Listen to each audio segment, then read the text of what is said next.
Hi guys, welcome to my videos. So guys, today in this video I'm going to show you step by step how to apply for parent and grandparent visitor visa for New Zealand. Before I proceed further, if you have not already subscribed to my channel, please go and subscribe right now. And also I would like to clarify, neither I am an immigration consultant nor I am a government body. So if you take anything out of this video, you do it at your own risk.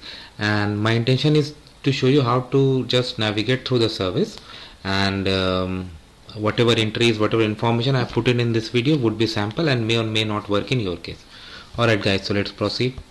So guys, we know like parent and grandparent visitor visa, it's they can stay up to 6 months and then up to 18 months, 6 months at a time, and 18 months in 3 years period.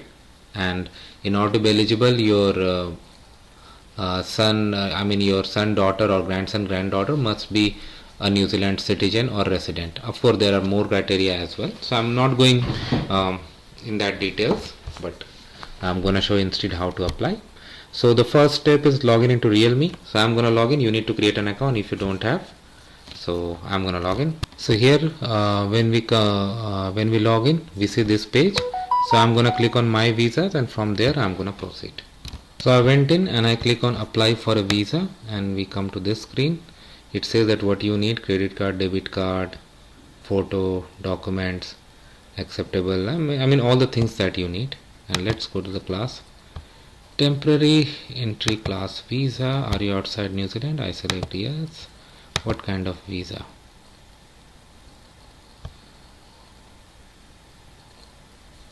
Okay. If I go for residence class, now close. Temporary entry, yes. What kind of visa you want to apply for? Group, partner or child of a New Zealand citizen, resident, or this is not. Visitor, I'll select. Or Australian, no. Select the purpose of your visit. I select family. Why do you want to visit New Zealand? I am a parent of for a culture arranged marriage. As a parent of a student on a student visa, I am a child adopted. I want to visit my New Zealand children and grandchildren. This is the criteria. Okay, and this visa is available for parents and grandparents to visit their family in New Zealand multiple times on the same visa. Yes, click on it. Okay, so now the application is created. Let's say if you are going as a couple, then you can add another applicant and that you can proceed. But for the purpose of this, let's say a single person is applying. So because this is sample, but let's say there's a couple who want to visit their child. So husband and wife both need to apply. So in that case, if husband is logging into, they can click on add another applicant and add the wife. But in this case, just this one. I'm just assuming a single person is going. So I'm just clicking here. Continue. Next comes the identity details. Do you have a mono name, like just one name? Like you, these are very simple things. Name, I used other name. So this you can easily go through.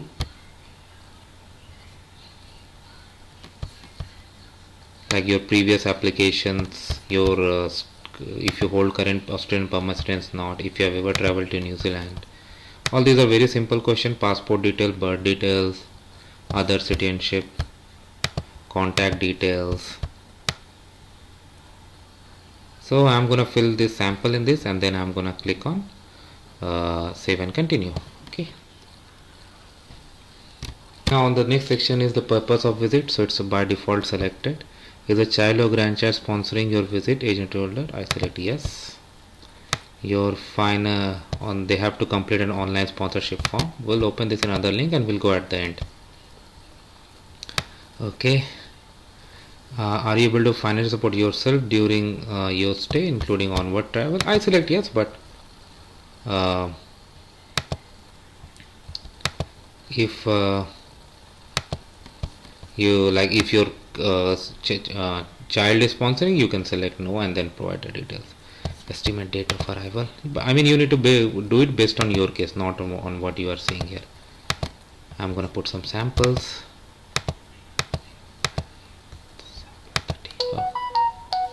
Okay, parental permission. No, I'm gonna click on save and continue. Missed for this parental permission, no one under 16, otherwise I mean they need permission, right? So I'm going to click on save and continue.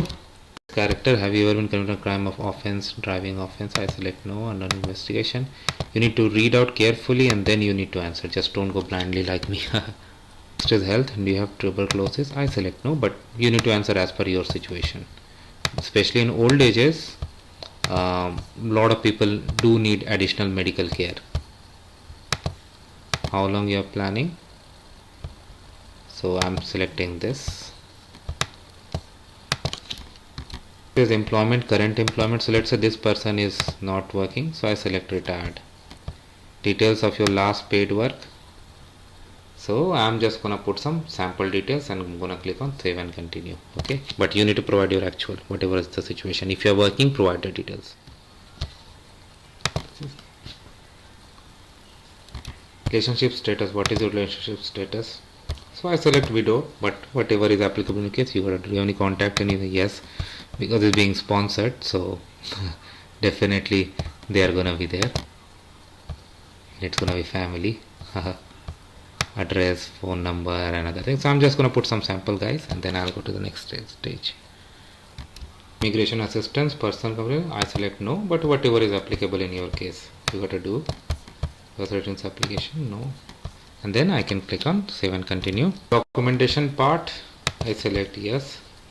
Coming to the sponsor, name of your sponsor, email, sharing ID, please copy and paste the number carefully. Okay, fine.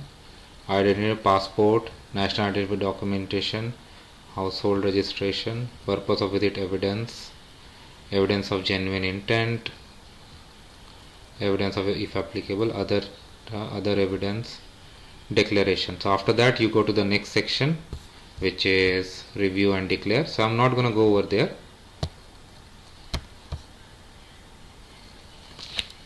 And this is the form INZ 1256. So here in our sample case, what is happening is, like, the principal applicant is applying as a grandparent or parent to somebody who is a New Zealand resident, maybe citizen, whatever.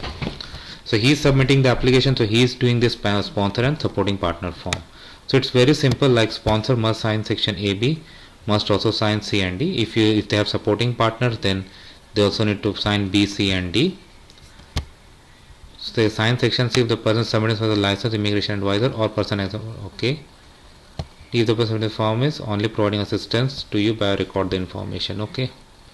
If you are supporting partner who will be also acting as sponsor, you must also sign section. Okay. It's very simple, like application and number here, signature, declaration, privacy right, signature of sponsor or sponsor partner, whatever, authority to act if applicable, online form. Okay, that's very simple.